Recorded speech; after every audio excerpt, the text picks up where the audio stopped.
Komentaryo, Lunes hanggang Biyernes sa 2x2.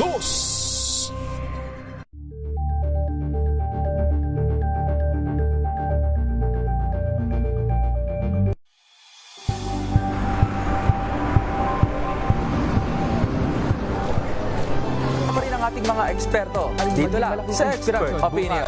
Ito ang The Better News. TNVS, trending and isang kwento, iba't ibang anggulo. Dito sa Point of View. Bawat pananagutan ating tatalakayin dito sa Hoy. Bawal yan. Filipino, dito lang sa Deezer HTV, Match of Entertainment and Lifestyle. Ito ang MBC TV Network News. Una sa Pilipinas, una sa Pilipino.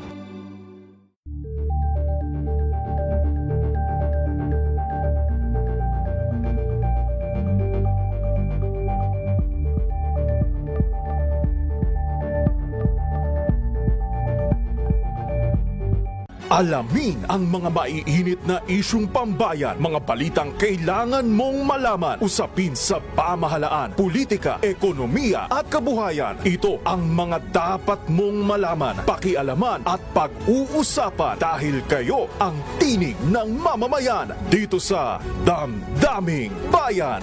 Live sa DZRH Radio, DZRH TV at DZRH Digital. Kasama sina Lakay, Deo Macalma at Elaine Apit. Araw-araw, Lunes hanggang Biyernes. Damdaming Bayan.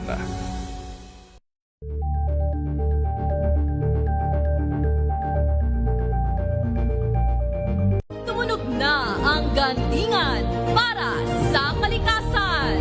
Ang itinanghal bilang Best AM Radio Program Host ay si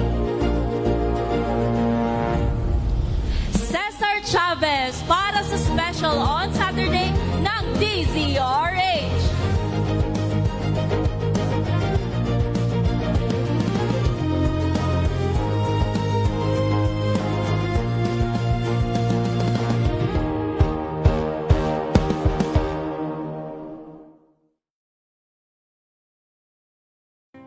Angel po si Angelo Palmona sa gigiwan sa inyo na isang magandang umaga.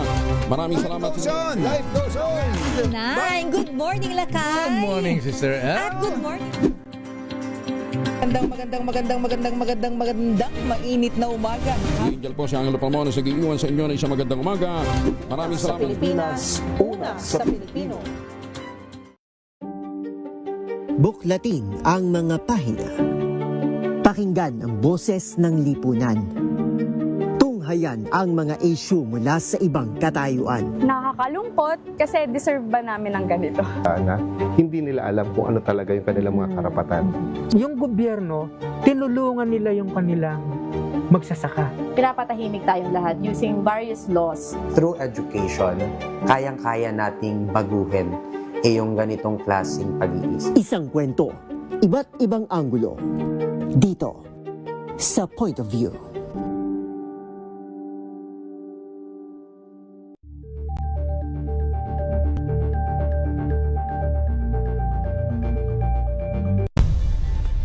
Nagsimula sa pangarap hanggang sa maabot ang tagumpay. Iba't ibang kwento, iba't ibang mukha ng atletang Pilipino. Mas pinatindi, mas pinalakas, at mas pinaaksyon sa Match Point tuwing Sabado, 12:30 ng tanghali sa DZRH TV. The Better News. Una sa Pilipinas, una sa Pilipino. TNVS, trending and viral show nakahandang Sa ating balitan mga kaibigan sa Rapido Hataw. Public Service Hour. Siyempre pa, una sa Pilipinas. Una Ayan sa ang kabuhanan din pala tuntunan ng break time. Sabay niyo na po ang mga balita at talakayan sa Balansyado. Maraming salamat. We've got you covered. From the hottest hits, exclusive interviews, kilig to the bones fan meet experience, and hataw performances of your favorite stars. Saturdays, 12 noon, dito lang sa DZRH TV.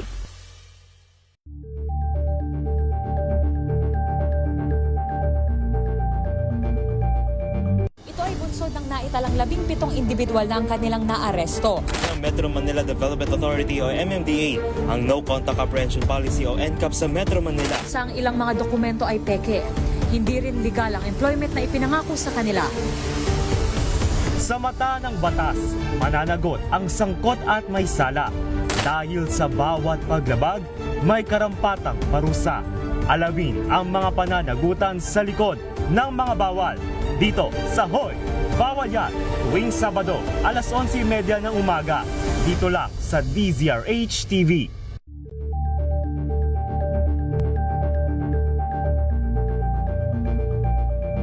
Tumunog na ang gandingan para sa kalikasan. Ang nagkamit ng parangal bilang Best News Anchor ay walang iba kundi si Angelo Palmones ng Magandang Umaga Pilipinas, DZRH Radio 666 kHz.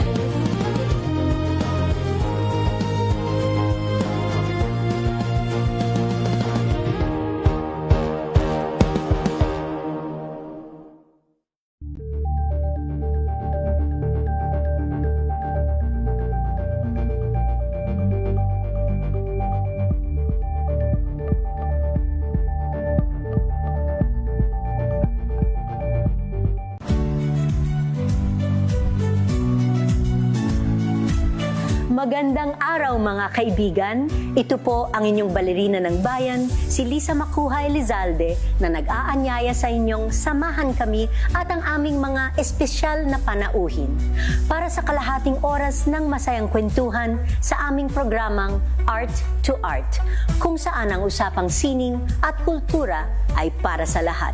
Huwag kaliligtaan, tuwing linggo, alas 3:30 ng hapon, dito lamang sa DZRH Radio, DZRH TV, at via online streaming.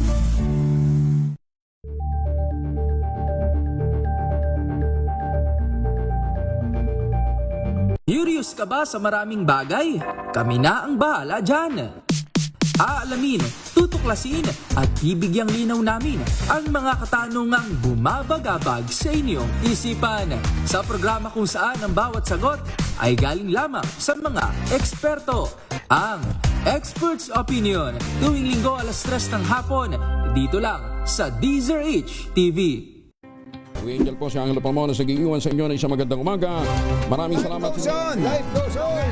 Nine, good morning, Lakay! Good morning, sister. At good morning. Magandang, mainit na umaga. Angel po si Angelo Palmones nag-iwan sa inyo na isang magandang umaga. Maraming salamat. Sa Pilipinas, una sa Pilipino. Wow, ang saya. Isang barangay na labada, puro mancha pa. Goodbye, pahinga. Mommy, isang laba lang yan sa Pride Bar Blue. May powerful stain-away enzymes na malupit sa dumit mancha. At di masakit sa kamay. Isang laba lang yan. Hello, pahinga. Hello, Pride Bar Blue. ACS. Tanggaling-galing mo, Smart dishwashing paste ko. Pritong ulam na masebo, plato ng kaldero.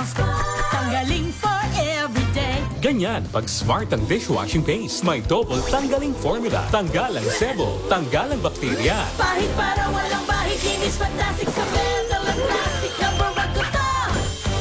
Tanggaling-galing mo, Smart dishwashing paste. ACS. Tinesting, sinuri, siniyasan. Ang resulta? Super effective ang Shield sa pagpatay ng bakterya at virus. Shield Antibacterial Soap. Believe ang mga eksperto sa Philippine Nurses Association. At si Mami. Tiwala ako sa Shield. Shield Antibacterial Soap. Napatunayang mabisa. Ang mga nurse, tiwala. ACS. May arte? May budget? Akala nyo lang yon. So solid. White Rose Papaya, wow, White Rose. White Rose Papaya, wow, White Rose. White Rose Papaya. May glow up with White Rose Papaya. White Rose Papaya. May puti power times 2 kasi may papaya at niacinamide. May shea butter and tea tree oil pa. Kutis sulit ang glow up. White Rose Papaya. Kutis sulit ang glow up. ACS.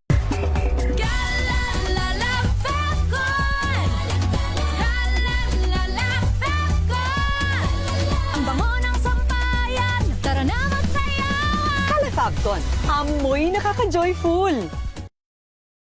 Kia ora, my name is Tyron Victa and I'm an operating theatre nurse here in Christchurch, New Zealand. The main thing that really moves me day by day is to be able to impact lives. Of course, it's the hand of the Lord. He uses MX3 to be able to do those things. I attribute it to, of course, the antioxidant factors of MX3. And of course, healthy diet and just keeping fit. MX3, dito ako believe. Mahalagang paalala, ang MX3 capsule ay hindi gamot at hindi dapat gamiting panggamot sa anumang uri ng sakit.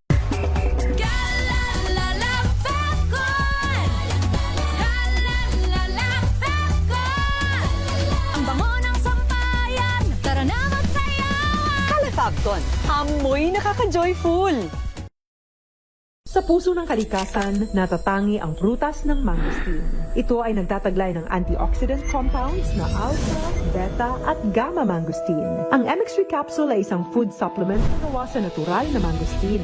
Ito ay tested and proven to help avoid knee joint pain discomfort para iwas-iwas sa sakit with long-term supplementation 2 capsules daily. MX3 capsule, tunay, natural at original. Mahalagang paalala, ang MX3 capsule ay hindi gamot at hindi dapat gamiting panggamot sa anumang uri ng sakit.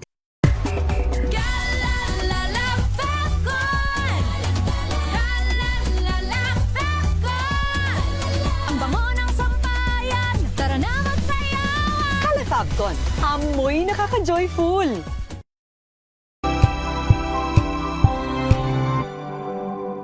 Ngayong ika-87 taon ang kauna-unahang himpilan ng radyo sa Pilipinas, ang DZRH, patuloy pa rin magbabalita, magseserbisyo at magbibigay pag-asa sa iba't ibang sulok ng bansa. 1994 nga nang inilunsad ng One Nation, One Station sa inisyatibo ni MBC Media Group Chairman Mr. Fred J. Elizalde. Naabot ang nasa 97% ng populasyon sa Pilipinas gamit ang nationwide satellite broadcast. Patunay ang 20 relay stations mula Luzon, Visayas at Mindanao sa patuloy na dedikasyon ng DZRH sa loob ng maraming dekada.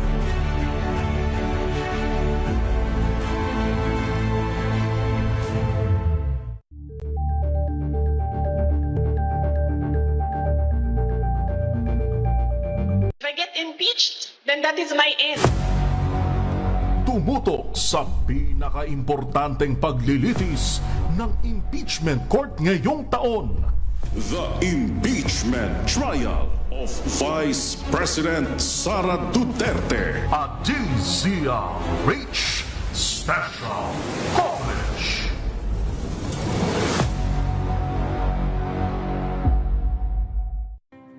Better news. Una sa Pilipinas, una sa Pilipinas. NBS, trending and para show nakahandang. Sa ating balitan mga kaibigan sa Rapido Hataw. Public Service Hour. Siyempre pa, una sa Pilipinas. Una Ayan sa... ang kabuhanan din pala tuntunan ng break time. Sabay niyo na po ang mga balita at talakayan sa Balansyado. Maraming salamat. Kasabay ng mga hamon at pagbabago sa paglipas ng panahon, nananatiling tapat ang DZRH sa paghahatid ng serbisyo sa publiko. Mas pinalawak ang pagpapaabot ng balita at impormasyon, hindi lang sa radyo, kasama na rin ang telebisyon, live streaming at social media para ihatid ang mga kwentong makabuluhan at napapanahon saan ka man naroroon. Mula noon hanggang ngayon, mananatiling kaagapay mo ang DZRH, naninindigan sa paghatid ng katotohanan at sa paglaban sa patuloy na pagkalat ng disinformasyon at sa pagyakap sa makabagong teknolohiya at sa patuloy na pagsulat ng kasaysayan, mananatiling kasama mo ang DZRH saan ka man sa mundo.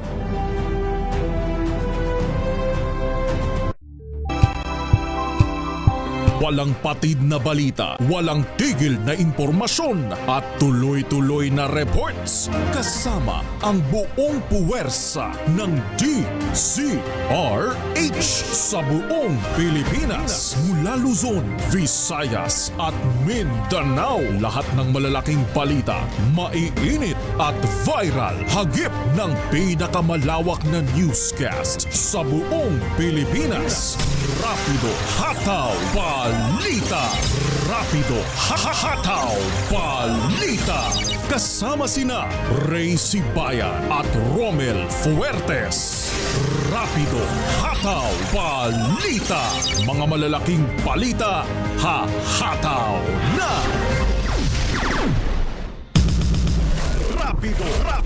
Rapido Hataw Balita. Magandang hapon, Luzon, Visayas, Mindanao sa ating pong Rapido Hataw Balita, Miyerkules, August 19, 2026. Sa ating pong headlines, Bagyong Neneng, palalakasin daw pong epekto ng habagat sa bansa ayon sa Pag-asa. Pasok sa higit 9,000 paaralan, suspendido dahil sa habagat at bagyo. Malacanang pinaubaya sa DepEd ang pag-update ng emergency guidelines sa suspensyon ng klase. Adjustment sa impeachment trial dahil sa naantala o delay, pinag-aaralan na. NBI na iniwala daw hong babalik sa bansa ang maginang Leviste at Legarda. Robin Padilla Law sa loose firearms pinarerepaso sa Kongreso. Guro, target daw po ng Ateneo de Zamboanga University shooter dahil naman sa problema sa grades ayon po sa mayor ng Zamboanga City. Relief goods nakapreposition na para sa mga lugar na posibleng daanan ng bagyo. Mrs. na nakipaghiwalay sa Mr. Patay sa pamamaril sa Carles, Iloilo. Rapido Hataw Balita. Ano po mga lingkod, sina Ray Sibayan at Romel Fuertes para sa DZRH, una sa Pilipinas, una sa Pilipino. Sa ating mga balita, abot daw po sa 9,000 public schools ang nagsuspindi ng klase dahil naman sa epekto ng habagat at tropical depression Neneng. Ayon po sa Department of Education, ang mga tinutukoy na paaralan ay mula sa may 74 na school divisions sa buong bansa. Pinakamarami daw po sa class suspension ay sa Central Luzon na may 2,766. Pangalawa naman sa Calabarzon na may 2,659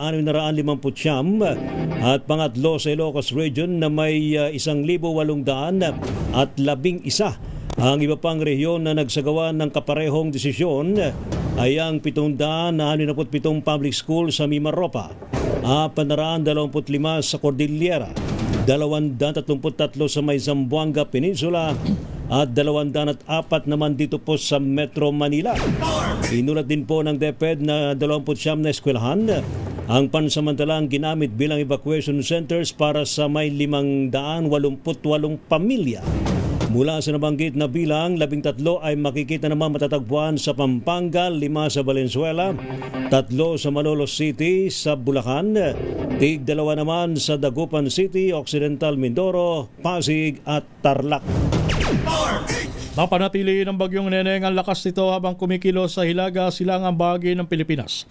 Ayon sa Pag-asa, ulito na mataan sa layong 530 km mula sa silangan nilaga silangan ng Itbayat, Batanes. Paglay nito ang lakas ng hangin umabot sa 55 km bawat oras malapit sa sentro at pagbugsong umabot ng hanggang sa 70 km bawat oras. Kasalukuyan itong kumikilos pailaga kanluran sa bilis na 30 km bawat oras. Sa kabila nito, wala namang nakataas na tropical cyclone wind signal sa anumang bahagi ng bansa. Paliwanag ng Pag-asa, wala itong direktang epekto sa bansa, ngunit hinahatak nito ang hanging habagat na siya nagpapaulan sa malaking bahagi ng Luzon kabilang na dito sa Metro Manila. Wala namang inaasang landfall scenario sa bansa habang patuloy namang hihina ang bagyo hanggang sa maging remnant na lamang nito ng low pressure area. Samantala, tinarget mismo ng estudyanteng shooter ang kanyang guro sa nangyaring malagim na insidente sa Ateneo de Zamboanga University Junior High School kahapon. Sa panempo ng DZRH, sinabi ng Zamboanga City Mayor Kaimer Olaso na dismayado mano ang shooter sa kanyang nakuhang grado mula sa kanyang teacher.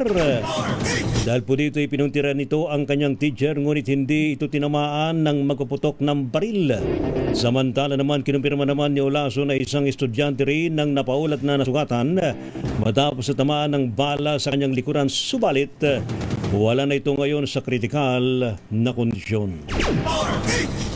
Lalo pang lumakas ang panawagan sa Kamara na imbestigahan na malagim na pamamaril sa loob ng Ateneo de Zamboanga University by ginasawi ng 2 estudyante kahapon. Ito'y matapos manawagan si Zamboanga City 1st District Representative Katrina Rico Chuatay sa mga kaukulang komite ng Kamara na magsagawa ng inquiry in aid of legislation upang maiwasan ang mga kaparehong trahedya. Sa kanyang iniharap na House Resolution 1379, sinabi ng mambabatas na layunin ng hakbang na mapalakas ang seguridad sa loob ng mga paaralan, maging private man o public.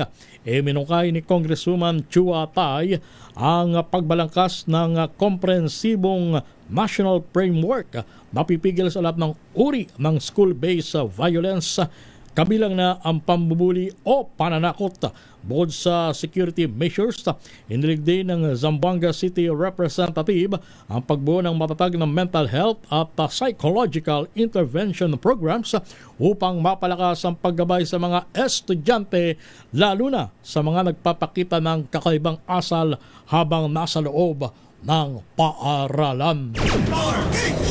Nainiwala naman ng NBI na babalik pa sa Pilipinas sina Congressman Leandro Leviste at Senadora Loren Legada. Nilino naman ni NBI Director Melvin Matibag na hindi niya ginagawa ng issue ang pag-alis na mag-ina at nagsabi lamang siya ng totoo ng tanungin ng mga kagawad ng media. Una nang sinabi ng NBI na nakatanggap sila ng report na nasa bansang Switzerland ng 2 at bine-verify pa kung bakit sila naroon. Kapwa lumipad ang mag-ina noong Agosto 2, sakay po ng maghiwalay na flight patungong France via Hong Kong. At nananatili naman sa ikatlong alarma ang antas ng tubig sa Lamesa Dam. Kasunod ng patuloy na pag-ulan, dala ng hanging habagat ngayong Miyerkules. Sa huling update ng lokal na pamahalaan ng Quezon City kaninang alas 11 ng umaga, umabot sa 80.02 meters ang taas ng tubig sa dam. Pagpaalala ang syudad sa mga mababang lugar sa Quirino, Forest Hills, Quirino Highway at San Bartolome na posibleng maabot ng tubig sakaling umapaw ang Tulyahan River. Pero sa ngayon, wala pa namang itinataas na alert level status ang syudad sa Tulyahan River. Rapido, hataw, balita. At ngayon, sa rapido ho ng ating mga report, update mula sa Malacanang. Palasyo pinaubay daw po sa DepEd ang pag-update ng kanilang emergency guidelines sa suspensyon ng klase. Pag-uulad mula kay RH14, Let Narciso Mislet. Ray Romel, sang-ayon ang Malacanang sa naisin ng Department of Education na gawing flexible ang suspensyon ng klase sa panahon ng sakuna o tuwing masama ang panahon. Ayon kay Palas Press Officer Claire Castro, inaral naman ng DepEd sa pangunguna ni Secretary Sani Angara ang panukala na ibase sa actual situation ng bawat paaralan at komunidad ang suspension imbes na automatic na pare-pareho sa buong lalawigan, lungsod o munisipalidad dahil sadyang magkakaiba ang geography, risk at kondisyon sa bawat lugar. Ipinaliwanag din anya ng ahensya na hindi ibig sabihin nito na kanya-kanya ang mga paaralan dahil magkakaroon pa rin ng koordinasyon at share responsibility sa mga lokal na pamahalaan kasama ang clear safety assessment, napapanahong komunikasyon at accountability bago magdesisyon. Pakinggan natin si Yusek Castro. Ito po ay sakop naman po ng DepEd. So, nasa pangunguna na po ni Secretary Sani Angara kung ano po ang ipapatupad niya patungkol po dito sa kalagayan ng panahon pagdating po sa mga ating mga estudyante. Kaugnay nito'y sinabi ni Castro na hindi naman napag-uusapan ang muling pagbabago sa school calendar lalo't kapapalit lang ulit ng schedule ng pasukan. Sa usapin ng make-up classes para sa ilang araw na suspendido ang face-to-face classes, sabi ng palasyo, mayroon namang alternatibong pamamaraan ng pagtuturo na ginagamit ang DepEd kahit hindi pumapasok sa paaralan ang mga mag-aaral para sa tuloy-tuloy na pagkatuto. Samantala, Ray Romel, pinangungunahan ngayon ni Pangulong Bongbong Marcos ang situation briefing sa tanggapan ng MMDA kaugnay ng patuloy na nararanasang masamang panahon dulot ng habagat. Bukod sa MMDA, kasama sa situation briefing ang mga taga-Office of the Civil Defense, Pag-asa, Department of Health, DILG, Metro Manila Council at iba pang kaukulang mga ahensya ng gobyerno. Inaasahang hihingi ng update ang Pangulo sa sitwasyon sa iba't ibang lugar na nakararanas ng pagbaha, mga apektadong residente at pagtugon ng pamahalaan sa epekto ng malalakas na pag-ulan. Ito si Lep Narciso para sa DZRH, una sa Pilipinas, una sa Pilipino. Adjustment sa impeachment trial dahil sa delay, pinag-aaralan na ng impeachment court. Report mula sa Senado, RH number 28, Paring Raymond at Paas. Paring Raymond. Paring Romel, masusin ang pinag-aralan ng impeachment court na iurong ang petsa ng impeachment trial kay Vice President Sara Duterte. Ito ay kasunod ng mga delay sa impeachment trial. Ayon kay Attorney Reginald Tunggol, ang spokesperson ng impeachment court, 3 araw ng delay ang impeachment trial kay VP Sara. Sabi ni Tunggol, ang delay hindi lamang dahil sa masamang panahon, kundi nagtatagal din ang hearing sa iisang testigo lamang ng ilang araw. Sa kabila nito, wala naman umunong dapat ikabahala dahil ang gagawin lamang ay extend ang schedule ng trial na nakalaan sa panig ng prosecution at depensa. Kabilang pa rin sa pinag-uusapan ay kung ililipat ng hapon ng impeachment trial o kaya ay panatili ng schedule nito sa umaga at regular Senate session ng hapon. Dahil sa masamang panahon ay nakatatlong araw ng kanselasyon ang impeachment trial kasama na kahapon at sa araw na ito. Bagamat kanselado ang impeachment trial, ay tuloy ang sesyon mamayang 3:00 ng hapon. Ito si RH28, Raymond Advance para sa DZRH, una sa Pilipinas, una sa Pilipino. Thank you, maraming salamat Lakay Raymond. Samantala naman, House Prosecution Team susunod daw po sa desisyon ng Senate Impeachment Court kung ipalalawigin daw po ang mga araw at oras sa impeachment trial. Report mula kay RH12, Milky Rigunan. Milky. Romel, susunod ang House Prosecution Panel kung magpapasya ang Senate Impeachment Court na extend ang araw at oras ng impeachment trial ni Vice President Sara Duterte. Bukod dito sa panawagang ibalik sa hapon ang schedule ng impeachment trial. Dahil sa sama ng panahon, 3 na ang canceled na schedule ng impeachment trial sanhi ng habagat. Ang House Prosecution Team Advisor, Robert A. Barbers, paborito sa Kamara para mapagtuunan ng pansin ang kanilang legislative work sa umaga. Sabi pa ni Barbers, bukas din ng prosecution na ilan ang buong araw ng Biyernes para sa impeachment trial dahil busy ang dalawang kapulungan ng Kongreso sa paghimay sa 2027 proposed national budget at kapag Webes naman, may mas scheduled committee hearings. Naniniwala si Barbers na makatutulong kung madadagdagan ang oras na ma-extend ang araw ng impeachment trial para matapos agad at abutin pa ng Pasko. Ako si Milky Rigunan, nagulat para sa DZRH, una sa Pilipinas, una sa Pilipino. Pilipinas at Malaysia, mas pinagtibay pa ang commitment para sa mas malalim at matibay na bilateral relations. Ibalita mo yan RH number 4, Miss Karen Oyong. Miss Kay? Yes, kasamang Romel, nagkasundo ang Pilipinas at Malaysia na mas patatagin pa ang bilateral relations sa pagitan ng dalawang bansa matapos ang pulong ni Department of Foreign Affairs o DFA Secretary Maria Teresa Lazaro at Malaysian Minister of Foreign Affairs Dato Seri Utama Haji Muhammad bin Haji Hassan kasabay ng pag-co-chair ng nabanggit na opisyal sa ministerial meeting on the 9th Philippines-Malaysia Joint Commission Meeting o JCM kamakailan dito sa Manila. Partikular na tinutukan ng dalawang opisyal ang pagpapalakas pa sa bilateral cooperation sa tinatawag nilang key areas. Kasama na rito ang pagpapatuloy ng high-level exchanges, mas lumalawig na defense ties at ang pagpapalakas ng trade at investment sa magkabilang panig. Pinag-usapan rin ni Lazaro at Muhammad Hassan ang mga inisyatibo upang palaguin ang people-to-people relations, partikular na sa larangan ng kultura, edukasyon, turismo at connectivity, legal cooperation at labor migration exchanges. Kasabay nito ang diskusyon sa posisyon ng bawat bansa sa territorial at maritime ng mga issue. Kasama na rito ang issue ng agawan ng teritoryo sa South China Sea kung saan may claims o inaangkin ng Malaysia ang 334,671 exclusive economic zone o EEZ nito sa timog na bahagi ng South China Sea malapit sa Sabah at Sarawak, kung saan kasama rito ang 10 to 12 maritime features sa Spratly Islands na inaangkin rin ng China, Vietnam at ng Pilipinas. Dahil dito nagkasundo ang dalawang opisyal na suportahan ng mga solusyon upang payapang maresolbang naturang mga issue, food security at energy resilience at iba pang mga kaugnay na issue para sa pangmatagalang pag-unlad ng rehiyon. Ayon sa DFA, ang JCM ay tinatag noong 1993 at nagsisilbing pangunahing bilateral consultation mechanism sa pagitan ng Pilipinas at Malaysia. Ito ang ikalawang pagdaraos ng JCM sa ilalim ng administrasyon ni Pangulong Ferdinand Marcos Jr. matapos ang halos 10 taong hiatus bagong ikawalong JCM na ginanap naman sa Kuala Lumpur noong October 2024. Ako si RH4 Karen Oyong nag-uulat para sa DZRH. Una sa Pilipinas, una sa Pilipino.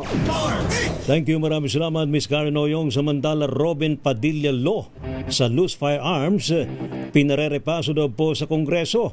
Ating alamin sa report ni RH52 Edniel Parosa. Edniel. Alakay Ray, nanawagan si Interior Secretary John Vic Remulla sa Kongreso na repasuin ang batas laban sa mga loose firearm. Ayon sa kalihim, nag-iingat ng mga hindi lisensyadong baril ang sangkot sa 98% ng mga gun crime incidents dito sa bansa. Sa pulong balitaan dito sa Camp Crame, isinisi ito ng DLG chief sa available na parusang itinakda o itinatakda ng Robin Padilla Law. Tumutukoy ito sa batas na naipasa noong 1997 na nagbaba ng penalty sa illegal possession of firearms. Hindi ito itinakda ni Padilla dahil hindi pa siya senador noon at sa halip ipinangalan lamang sa Noy convict na nakinabang at na-pardon dito kalaunan. Pakinggan natin si Secretary Remulla. 98% of gun crimes, 98% of gun crimes are committed with loose firearms. The Robin Padilla Law, which extinguished culpability and made it available offense, has led to a surge of crime precisely because loose firearms is a available offense. I call upon Congressman Ames and to make laws that make it once again not available. Hindi man loose firearms ang ginamit sa school shooting sa Ateneo de Zamboanga, binigyang diin pa rin na Remulla na kailangang reviewin ang mga batas at mga pananagutan ng parusa sa gun ownership. Kumpirmado kasing issued firearm mula Bureau of Customs ang isa sa 2 baril na ginamit ng grade 8 shooter sa Zamboanga. Bago ito, galing naman sa Philippine National Police ang baril na ginamit ng estudyanteng nakapatay na mga kapwa mag-aaral sa Tacloban noong buwan ng Hunyo.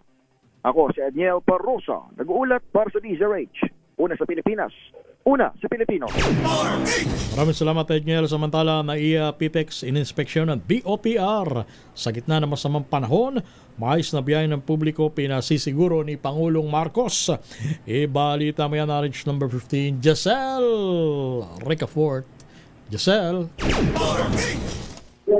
Nag-inspeksyon kay Romel yung ilang opisyal ng Department of Transportation sa mga pampublikong transportasyon sa gitna ng masamang panahon. Kabilang na sa Ninoy Aquino International Airport kung saan sinilip ng DOTR at mga kaap opisyal yung kalagayan ng mga biyahero, dahil din yung mga flight na apektado. Ayon sa kaap, maayos naman yung sitwasyon sa NAIA kung saan 5 flight lamang ng Cebu Pacific yung kansilado ngayong araw yan. Kinumulta rin ng mga opisyal yung kalagayan sa Parañaque Integrated Terminal Exchange ng mga biyahero kung saan bilang lang yung naantalang mga biyahe. In-inspection din nila yung mga pasilidad ng MRT3 Quezon Avenue at Araneta Cubao, kabilang ang ticketing area, mga escalator, elevator, CCTV room at iba pang pasilidad doon. Wala namang naiulat na property loss at structural damage ang habagat sa ilang rail infra project katulad ng MRT7, North-South Commuter Railway, Metro Manila Subway Project at yung Common Station. Ayon kay Acting Transportation Secretary Giovanni Banoy Lopez, inutos ng Pangulong Bongbong Marcos na tiyaking maayos ang serbisyo ng mga pampublikong transportasyon, umulan man o umaraw. Ito si Giselle Ricafort para sa DZRH, una sa Pilipinas, una sa Pilipino. Maraming salamat, Ms. Giselle. Samantala, relief goods daw po nakapreposition na sa mga lugar na posible daw hong daanan ng bagyong Neneng. Ayon po yan sa DSWD. Report mula kay RH5, Val Gonzalez. Val. Ayan na, Ray at Romel. Yan na. Ang rainfall Tumulog na naman. Nag-signal na naman itong rainfall warning signal ng Pag-asa dito sa bahagi ng Metro Manila na idinideklarang nasa orange rainfall warning, kaya't nagbabanta na naman ang matinding pagulan at pagbaha at maaaring pagguho ng lupa. Pero bagamat wala pang tropical cyclone wind signal sa mang bahagi ng bansa, Ray at Romel, pero handa ng Department of Social Welfare and Development o DSWD sa posibilidad ng paghagupit ng tropical depression na si Neneng. Ayon kay DSWD spokesperson at Assistant Secretary Irene Dumlao, ngayong oras na ito ay sinasagawa ang tuloy-tuloy na repacking ng mga family food packs sa Luzon Disaster Resource Center sa Pasay City. Ito aniya ay upang matiyak na sapat at tuloy-tuloy ang supply ng mga relief goods na may padadala sa mga lugar na mangangailangan. Sa huling briefing na inilabas ng Pag-asa, nagbabala ang Weather Bureau na maghahatid ng malalakas na mga pagulan at hangin, ang pinalakas na habagat sa halos lahat ng bahagi ng Luzon, Visayas, Zamboanga Peninsula, Northern Mindanao, Davao Region hanggang sa araw ng bukas, Huwebes. Sabi ni Dumlao, nakapreposition na sa ngayon ang mga relief goods sa mga estratehikong bodega sa buong bansa para masigurong mabilis na may padadalang tulong kapag humingi ng dagdag na suporta ang mga LGUs. Kaya't makasisiguro aniya ang publiko na handa ang DSWD na umalalay at tumulong lalo na sa tinatahak o sa mga lugar na posibleng tahakin ng bagyong si Neneng. Sa latest report na inilabas ng Pag-asa DOST, tinatayang nasa layong 530 kilometro east-northeast ng Itbayat, Batanes. Ang bagyong Neneng, taglayang lakas ng hangin aabot sa 55 kilometro kada oras at bugsong 70 kilometro kada oras sa direksyong pa-northwestern part ng bahagi ng bansa. Ako si Val Gonzalez, DCRH, una sa Pilipinas, una sa Pilipino. Isang accommodation facility sa Parañaque City na hindi umano makatao ang trato sa mga aplikante, pinadlock ng BMW NCR. 68 OFW applicants ang na-rescue. Ibalita mo yan na Reg number 27, Mr. Noche, Kakas. Mr. Noche.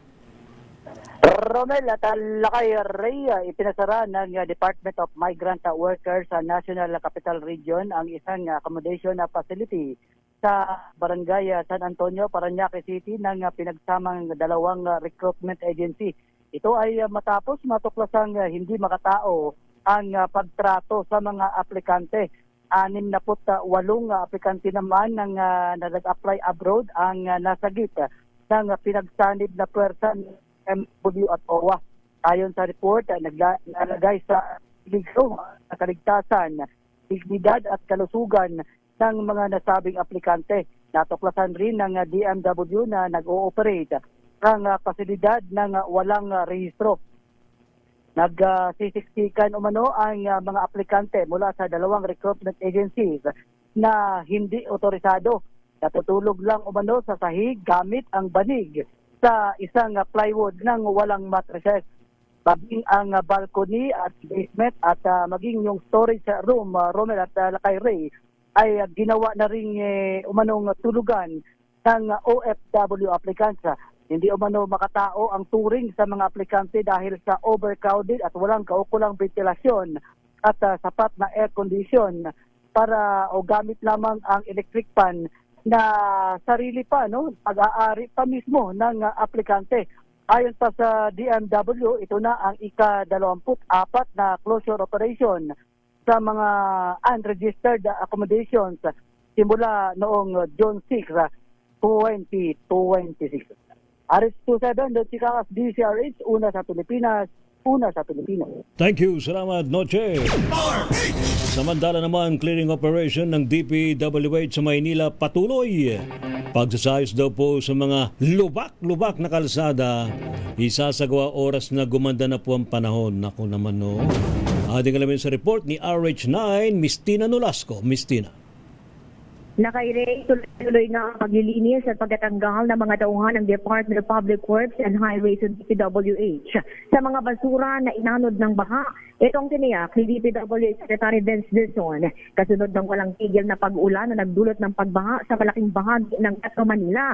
Ayon kay Dizon, 24 oras nag-iikot sa iba't ibang lugar sa Metro Manila ang kagawaran, partikular sa Espanya sa Maynila, sa Jokno Pumping Station sa Pasay City at maging sa Rizal Avenue. Kaliwatan ng dinaan ang paglilinis ng maintenance crew ng DPWH sa C3 Road, Caloocan City, E. Rodriguez Senior Street Avenue sa Quezon City, South Superhighway southbound, Bully Creek Pasig City, F. Manalo San Juan City at San Francisco Street sa Mandaluyong.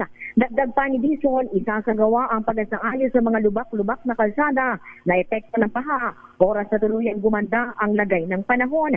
Pakinggan natin si Secretary Dizon. Na gumanda-ganda kasi ang problema, hindi tayo pwedeng mag-ayos habang ganito ang panahon.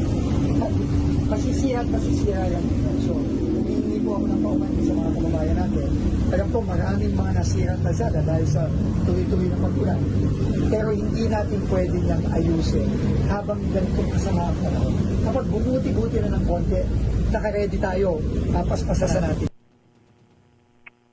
Si Secretary Vince Dizon. Ito, si Manila Girl RH19 na Nolasco para sa DZRH. Una sa Pilipinas, una sa Pilipino.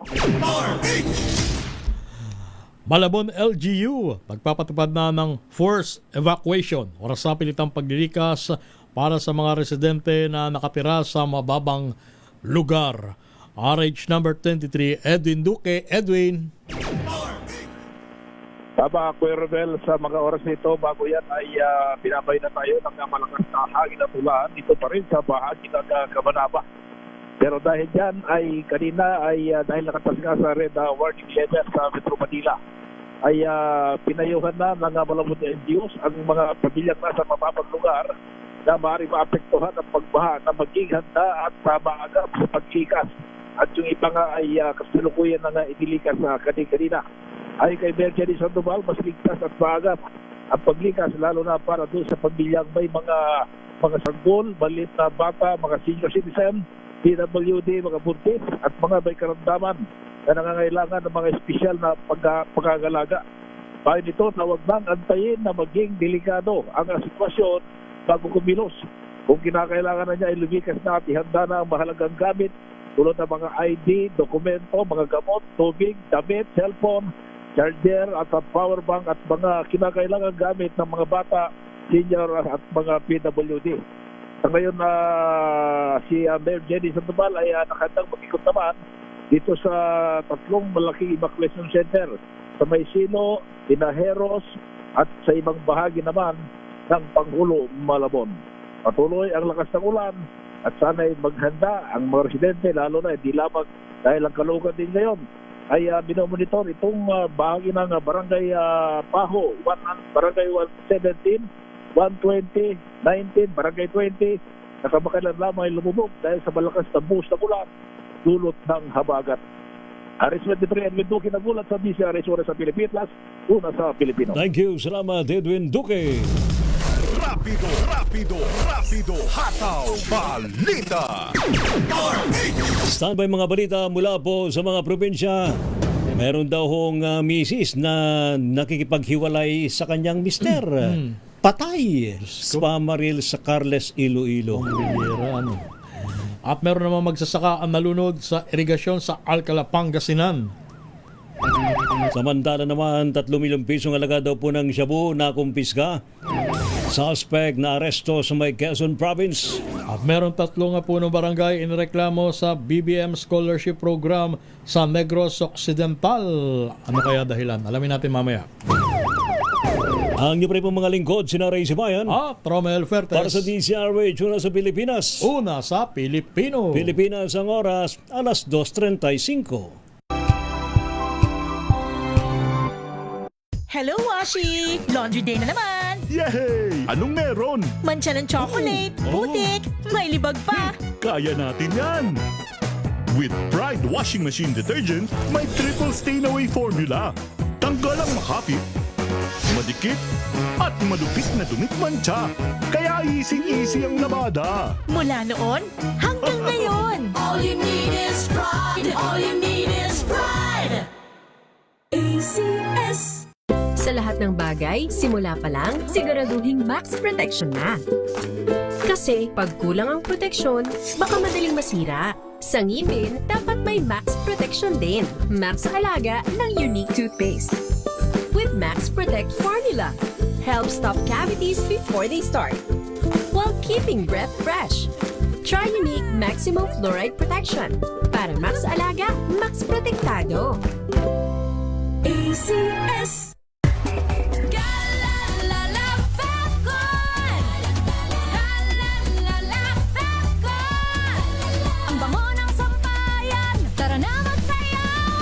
Fabcon, amoy nakaka-joyful! Yara, I'm Stephanie Adanza, 48 years old, and I'm working as a Member of Parliament Support Advisor here in Wellington, New Zealand. I'm very happy that a friend recommended MX3 to me. When I opened the box of MX3 and it said, the best decision of your life, wala nang doubt, I get to be part of a product that has a role in the good news, the Great Commission. MX3, dito ako bilib. Mahalagang paalala, ang MX3 capsule ay hindi gamot at hindi dapat gamiting panggamot sa anumang uri ng sakit.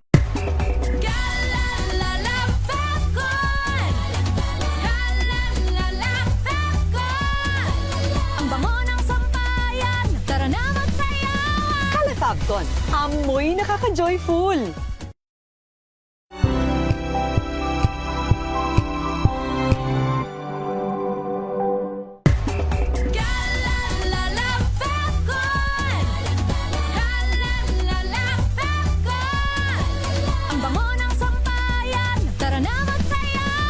Fabcon, amoy nakaka-joyful!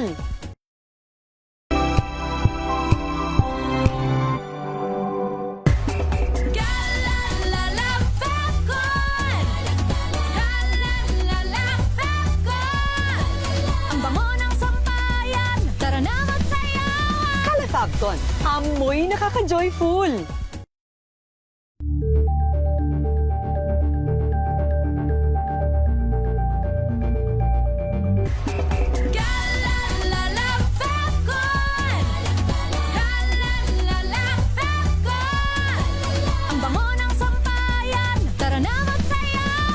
Fabcon, amoy nakaka-joyful!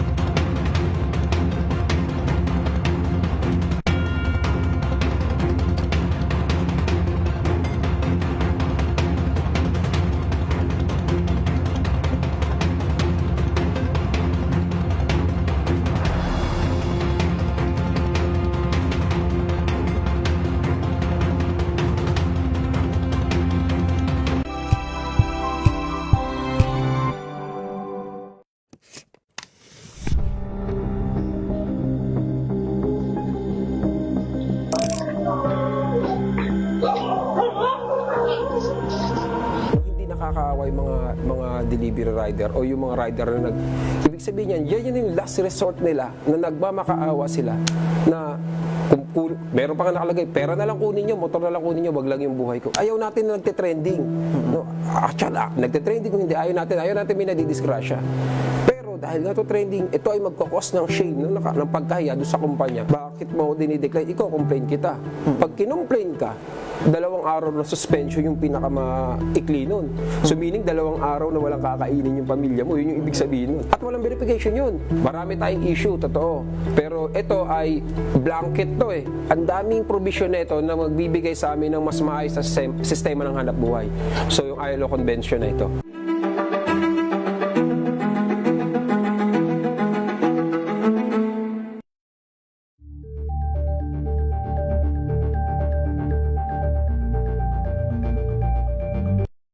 Mga balitang gigil gigising sa inyong umaga. Mga balitang kailangan mong malaman. Mapapakinggan sa ACS Balita sa 2x2.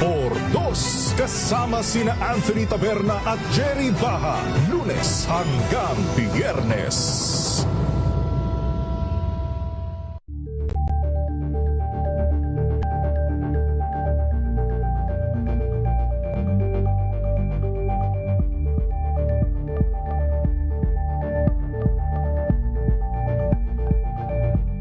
Tambalang Anthony Taberna at Jerry Baha ang gigising sa inyong umaga dahil lalatay ang humahagupit na diskusyon at komentaryo Lunes hanggang Biyernes sa 2x2.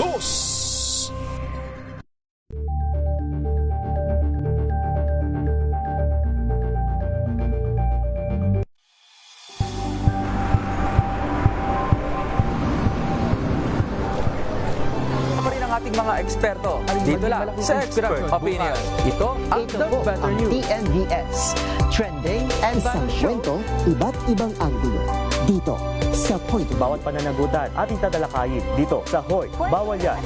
Pilipino, dito lang sa Music TV, Matchable Entertainment and Lifestyle. Ito ang MBC TV Network News. Una sa Pilipinas, una sa Pilipino. Angel po siya ang lapamona sa giiwan sa inyo na isang magandang umaga. Maraming salamat. Life goes on!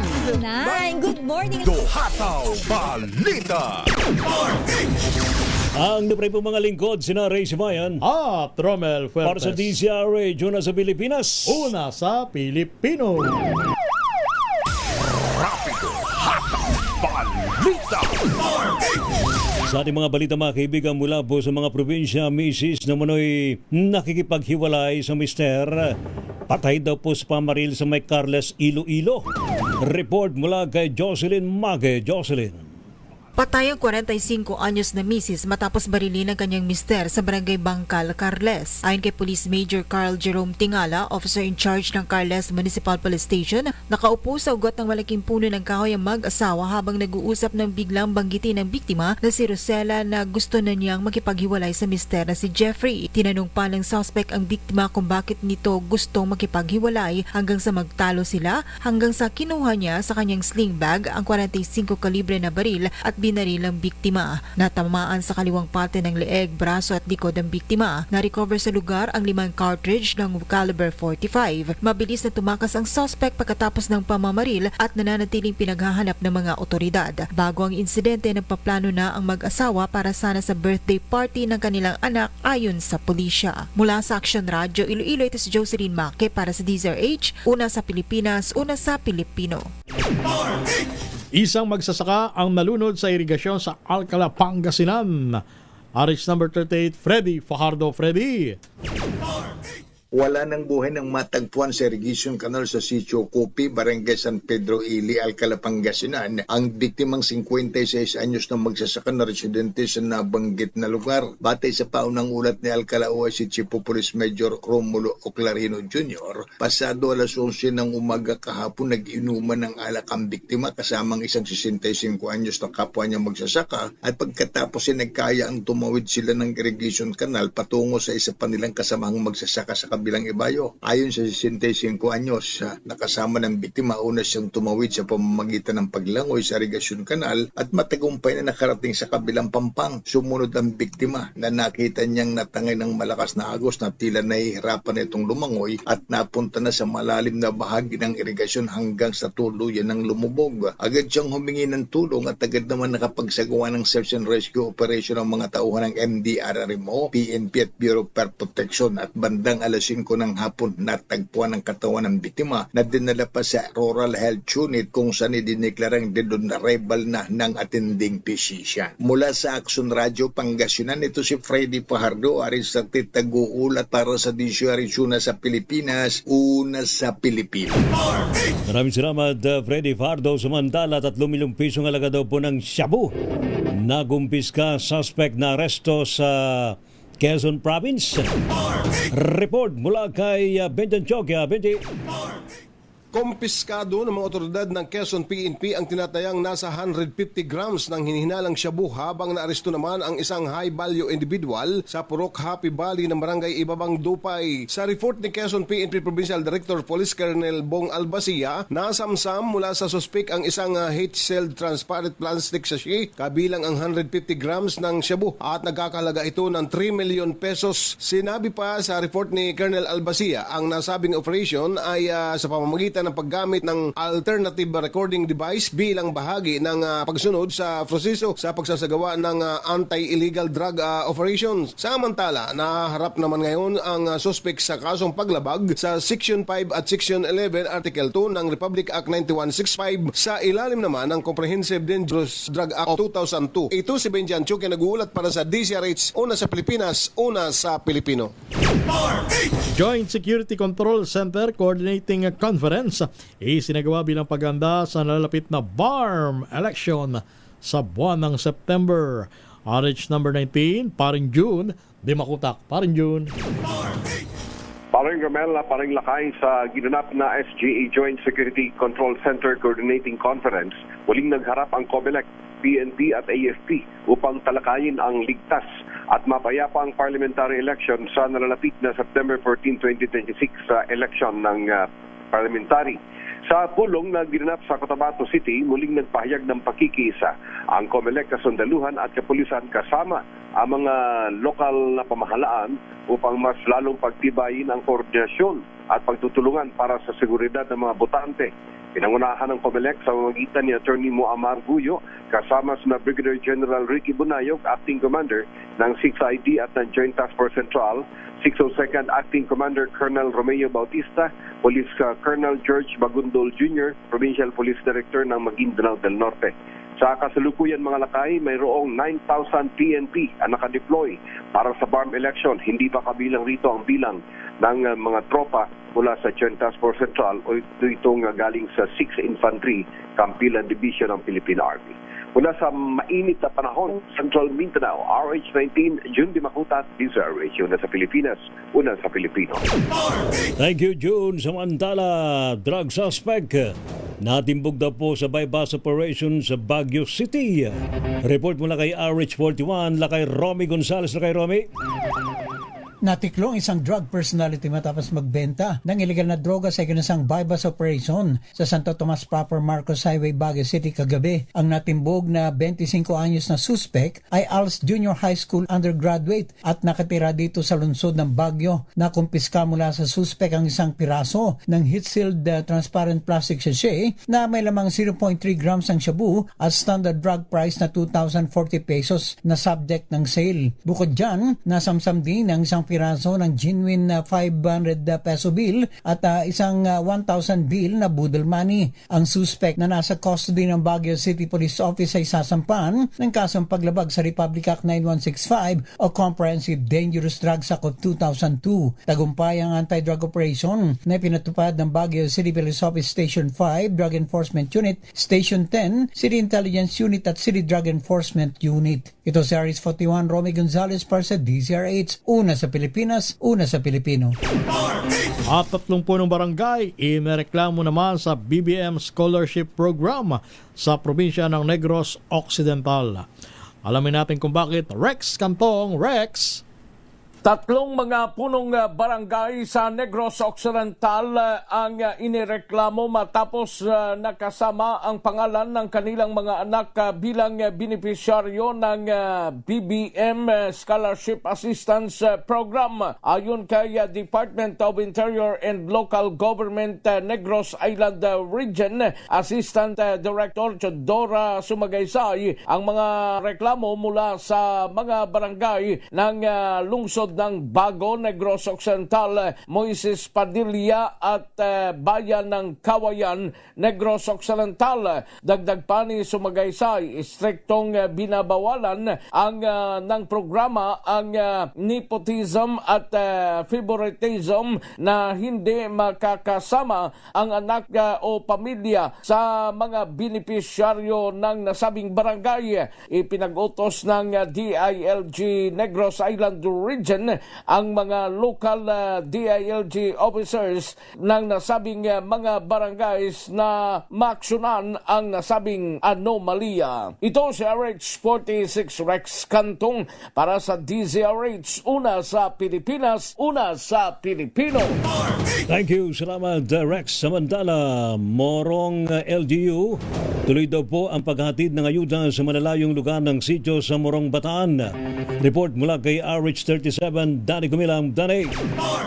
Sa kabila ng walang tigil na pag-ulan at mahirap na sitwasyon, tuloy-tuloy ang pamalambayan ng Morong sa paghahatid ng tulong sa mga residente nangangailangan na nasa malalayong sityo na lugar. Pinuntahan ng lokal na pamahalaan ang mga komunidad sa Morokdok, Gataw, Palayan, Bayan, Limuranin, Tatlong Poste, Sampaloc, 168, Baokok, Mauban at Strand. Sa kabila ng hirap ang daan, madulas at baha sa pagpunta sa ilan sa mga lugar na ito. Ayon sa LGU Morong, hindi magiging hadlang ang layo o hirap ng biyahe upang maihatid ang kinakailangang ayuda o tulong sa mga residente dito. Nananawagan din ang alkalde ng Morong kaunting pasensya sa mga hindi pa naabutan ng tulong dahil patuloy umano ang pag-iikot nila at pamamahagi sa iba't ibang lugar. Hindi man sabay-sabay, umano isa-isa ay tuloy-tuloy naman ang pag-aabot nila ng tulong. Sa gitna ng matinding pagsubok, muling pinatunayan ng Morong ang lakas ng bayanihan. Walang iniwan at walang komunidad nakakalimutan. Danny Kubilang, RH37, DCRH, una sa Pilipinas, una sa Pilipino.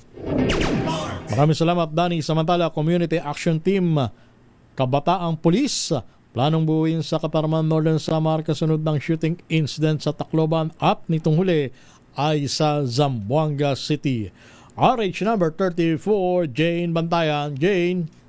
Pinoproseso ng Katarman Police ang mga hakbang sa pagbuo ng tinatawag na Community Action Team, Kabataang Pulis, kasunod sa mga nangyaring shooting incident sa mga paaralan, partikular sa isang paaralan ng Tacloban at isang paaralan sa Zamboanga City. Ayon kay Katarman Chief of Police Aldin Dugan, magiging kabilang dito ang Boy Scout at Girl Scout troop leaders at mga student officers ng bawat paaralan. Hihingi ng permiso ang Chief of Police sa mga paaralan at magulang na magkaroon ng group chat ang bubuo sa nasabing Community Action Team, Kabataang Pulis, upang madaling mai-report ang mga kaganapan. Ayon pa sa nasabing hepe, ang nasabing plano ng Community Action Team ay magiging proactive na agad mapigilan ang planong krimen. Isa ito sa nakikita ng PNP na makakatulong mismo sa mga paaralan na mapigilan ang krimen. Simulan ko na siyang buuin yung Community Action Team Kabataang Police, which I will engage the student leaders, the troop leaders of Boy Scout and Girl Scout, and officers of high school and elementary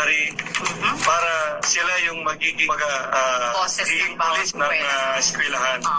Of which, with the consent of the school and the parents, magkakaroon kami ng isang parang group chat, of which kami lang doon ang nag-uusap. Na kung saan, proactive ang approach nito, hindi na natin hain na magkaroon ng pangyayari. Kagaya noon sa mga nangyayari sa San Jose National High School, sa Tiniri Davao, which is kanina lang. Latest lang. Itong initiative na to is makakatulong doon kasi kapag mangyari yung nangyari kagaya kanina at saka sa National High School sa Jose ay kumbaga reactive na lang ang gagawin ng authority. Wala na tayong magagawa din natin may babalik yung buhay.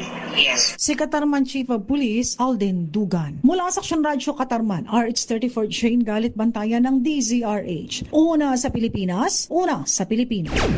Thank you. Salamat, Jane. Samantala, mga tawon daw po ng PNP Eastern Visayas, matagumpay na nagtapos ng Trafficking in Persons Specialist Investigation Course. Report mula kay Jimmy Angay-Angay. Jimmy.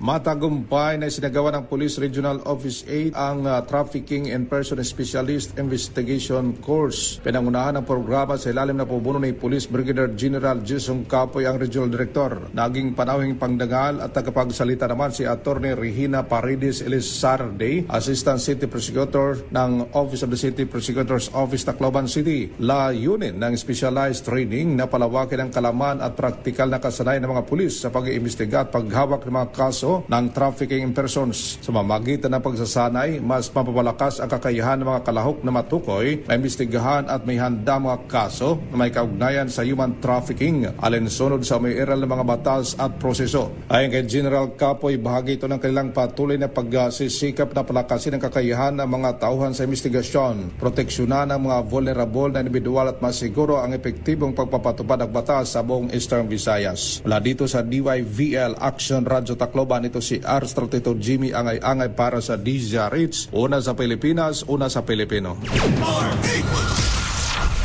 Metro Manila ngayon.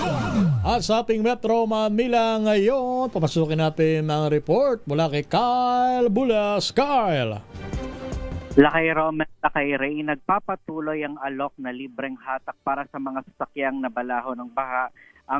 Ito ay programa ng Metro Manila Development Authority o ang MMDA, kabilang na ang Special Operations Group Task Force for Road Clearing. Ayon sa MMDA, para ito sa mga nagre-request ng assistance sa alok na libreng towing ng MMDA sa mga nabalahaw o naipit na babunsod ng hanging habagat. Nadagdagan pa niya ng 7 ang mga naserbisyohang sasakyan na hinatak para maiuwi sa kanilang mga tahanan o madalas sa paggawaan ng sasakyan. Magpapatuloy niya ang libreng towing service hanggang sa araw ng Biyernes bilang tulong sa mga may-ari ng sasakyang naipit ng baha. Para naman sa iba pa nating mga balita, sa pool ng water interruption ng ilang bahagi ng Metro Manila dahil sa maintenance activities ng Manila Water. Ayon sa abiso ng water concessionaire, kabilang sa mga maapektuhan ang ilang bahagi ng Pasig City, Quezon City, Taguig at Taguig City. Sisimula ng pagkukumpuni mamayang alas 10 ng gabi at inaasahang tatagal ito ng hanggang 6 na oras. Yan ang latest sa Metro Manila ngayon. Ito si Kyle Bulias ng DZRH. Una sa Pilipinas, una sa Pilipino. Thank you, Kyle Bulias sa iyong Metro Manila ngayon! Rapido, hataw, balita. Ay, naku, matindi pa rin. May mga pagulan pa rin sa mga sumandaling ito, partner. Ano? Oo. Ang bumibira sa atin dito ay habagat. Habagat. Ayan. Yan pa siyang habagat. Mas malalakas pang bigwas ito kasi sa tunay na bagyo. Ha? Ay, mantakin mo talagang nilubog tayo ng baha. Ano ba naman yan? No? Halos 2 linggo na tayong ganito. Hindi nga, lumagpas na nga. Halos 3 linggo na ha? Kaya iba yung pag-iingat ang dapat nating gawin. Ha? Oo. Sa mga lugar ho na mabababa at yung mga nagsilika, sabay i-check nyo muna mabuti ang inyong mga lugar. Huwag muna kayo sigurong bumalik sa inyong mga tahanan, mga tirahan, kung kinakailangan para ligtas naman po tayo sa anumang kapahamakan. Ano po?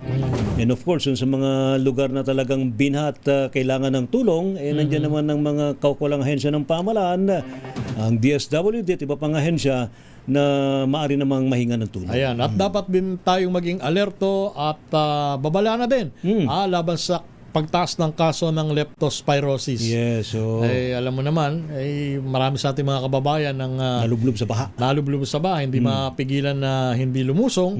Ayan, mas mainam na magtungo tayo sa inyong mga barangay, sa mga health center, dahil merong supply ng doxycycline. Yan. Dapat meron, ha? Gamot. Dapat meron kasi talagang may pondo para dyan. Lalo na yung may mga open wounds sa inyong mga paa, sa inyong hita, na nalublob sa baha. Nako, delikado ho yan. Delikado po yan.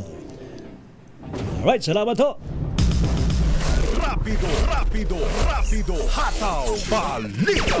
Salamat po sa matumutok po sa ating balitaan sa Rapido Hataw Balita ngayon pong habang ito ng Thank God It's Wednesday. Maraming salamat, Ms. Lenapit. Maraming salamat sa buong persa ng DZRH News Team. Inyo po mga lingkod, sina Ray Sibayan. Romel Fernes. Para sa DZRH, una sa Pilipinas. Una sa Pilipino. Pilipinas ang oras sa minuto bago sumapit ang alas 3 ng hapon.